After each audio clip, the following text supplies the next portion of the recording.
grab one of those.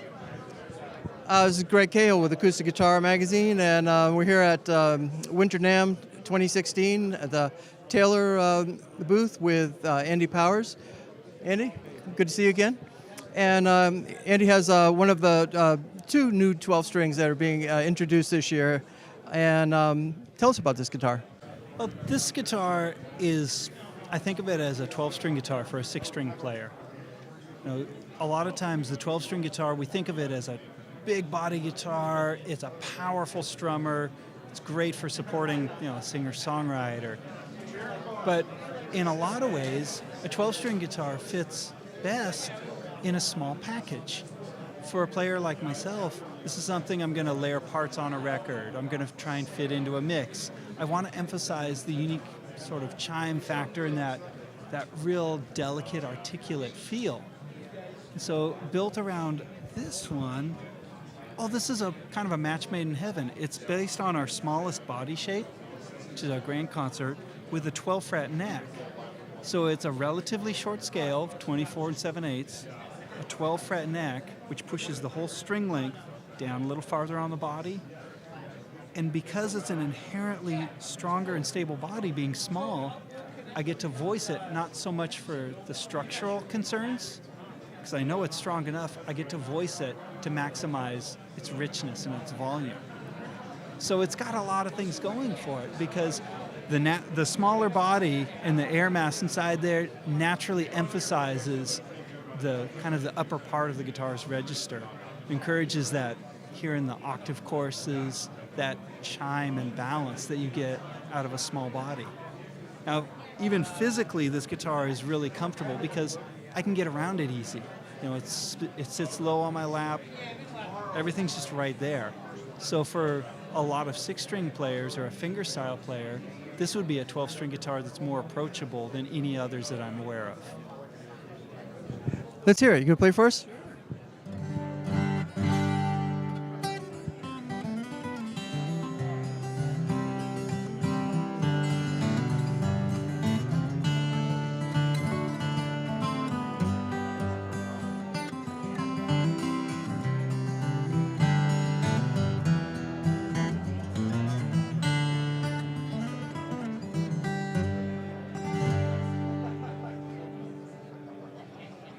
So this is the 562E, and all mahogany? Yeah, it's part of our redesigned 500 series. This particular one has a mahogany top, mahogany back and sides, mahogany neck, ebony fingerboard, ebony headstock. Just great little fingerstyle guitar. I wonder if you could tell us a little bit about the other 12-string was the 14 fret, the 858. And so you've been working a lot with 12 strings this year. And tell me a little bit about what that's like for you and some of the thought that goes into it and sort of the discovery that comes out of it. The 12-string guitar, it's been an important part of Taylor's history. I mean, that really was what we based our reputation on early on. It was Bob and Kurt were known for building guitars that people could play. It was low action, real slim, slender, comfortable neck. And that's wonderful. That's a wonderful thing. So we wanted to build some 12-string guitars and acknowledge the fact that there are different personalities and different uniqueness in every design. So we're building the 858 based on our largest body, the Grand Orchestra.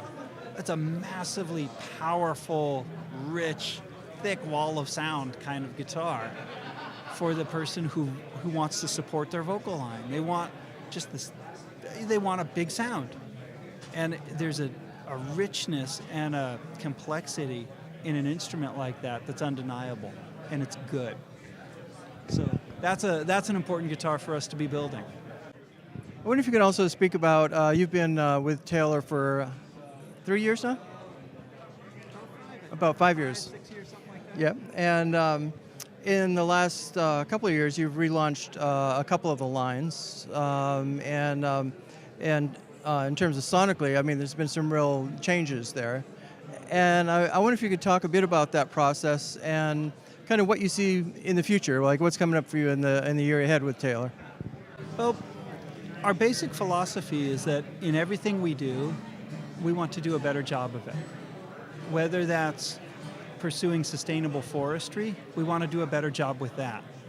If it's improving the player's experience when they go into one of our dealer partners to try an instrument out and audition it, we want to make that a more musical experience.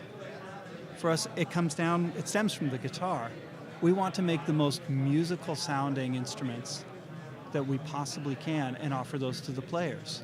So when we look at something like the 800 series guitars that we've redesigned, and I want to emphasize the common musical traits that make an instrument great.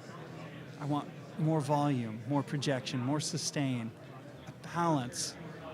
Those are, whatever the instrument is, those are good qualities that make it inherently useful to a musician. Past that, the unique factor is the sonority.